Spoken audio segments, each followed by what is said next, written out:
আল্লাহ তাআলা কোনো বিশেষ নিয়ামত আপনাকে দান করেন, তখন আপনার প্রথম অনুভূতিটা কেমন হয়?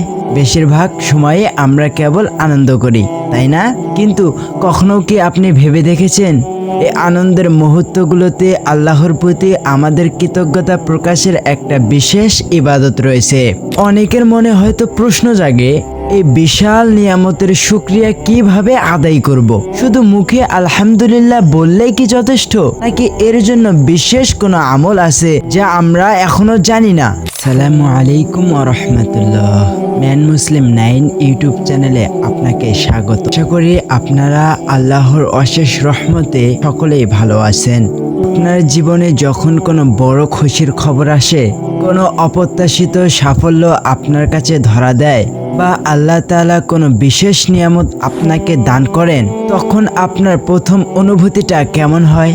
বেশিরভাগ সময়ে আমরা কেবল আনন্দ করি, তাই না?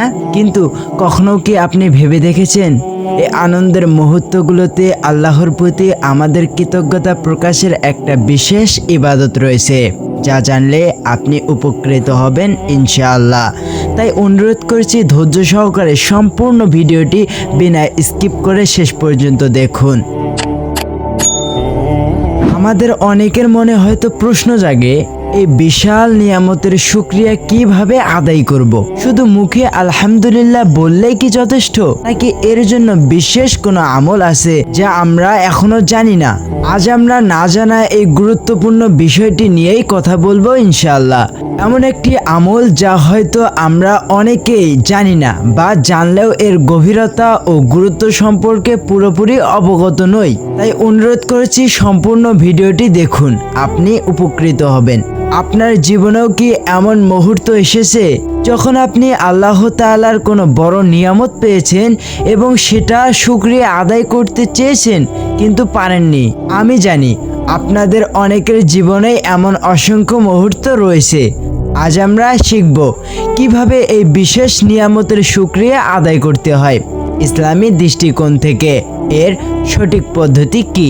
কারণ আজ আপনি এমন একটি গুরুত্বপূর্ণ আমল সম্পর্কে জানতে চলেছেন যা আপনার ঈমানকে আরো মজবুত করবে ইনশাআল্লাহ। শুকরের নামাজ। কোনো বিশেষ নিয়ামত পাওয়া বা কোনো বিশেষ খুশির খবর প্রাপ্ত হওয়ার মুহূর্তে শুকর স্বরূপ 2 রাকাত নামাজ পড়ার প্রমাণ রাসূলুল্লাহ সাল্লাল্লাহু আলাইহি ওয়াসাল্লাম থেকে পাওয়া যায়। একে শুকরের নামাজ বলা হয়, একে সাজদায়ে শুকরও বলা হয়।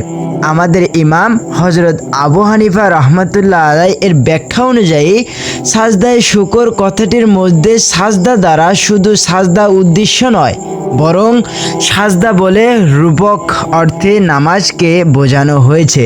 শুকর স্বরূপ এই 2 রাকাত নামাজ পড়ে নিতে হবে। শুধু সিজদা করাই সুন্নত নয়, তবে সাধারণ ফতোয়া গ্রন্থের বর্ণনা অনুযায়ী ওযু সহকারে কিবলামুখী হয়ে একটা সাজদা দেওয়ার মাধ্যমেও শুকর আদায় করা যায়। যখনই কোনো বিশেষ নিয়ামত পাওয়া বা কোনো বিশেষ খুশির খবর পাওয়া যাবে, তখনই ওযু সহকারে কিবলামুখী হয়ে একটা সিজদা প্রদান করবে, তাহলে এই নিয়ামতের শুকর আদায় হয়ে যাবে। এটা হলো আমলের মাধ্যমে শুকর। নিয়ামতের মৌখিক শুকরও রয়েছে, অন্তরের দ্বারাও শুকর আদায় করতে হয়। নিয়ামতের শুকর আদায় করা ওয়াজিব, সবভাবেই নিয়ামতের শুকর আদায় করা হয়। তাই যখনই কোনো বিশেষ নিয়ামত পাবেন বা কোনো খুশির খবর শুনবেন, আপনার জন্য 2টো পথ খোলা। হয় 2 রাকাত শুকরার নামাজ আদায় করুন, যা সম্পূর্ণ শুকরিয়ার প্রকাশ, অথবা যদি সময়ের অভাব থাকে তবে ওযু করে কিবলামুখী হয়ে একটি সাজদা দিয়ে আল্লাহর প্রতি আপনার কৃতজ্ঞতা প্রকাশ করুন। সবচেয়ে গুরুত্বপূর্ণ বিষয় হলো আল্লাহর প্রতি আপনার অন্তরের গভীর কৃতজ্ঞতা। মুখে আলহামদুলিল্লাহ বলুন এবং অন্তর থেকে আল্লাহর প্রতি শুকরিয়া আদায় করুন। এই 3টির সমন্বয়ে আপনার নিয়ামতের পূর্ণ শুকরিয়া আদায় হবে। আমার বিশ্বাস আজকের এই আলোচনা থেকে আপনার জীবনে একটি নতুন দিগন্ত উন্মোচন করবে।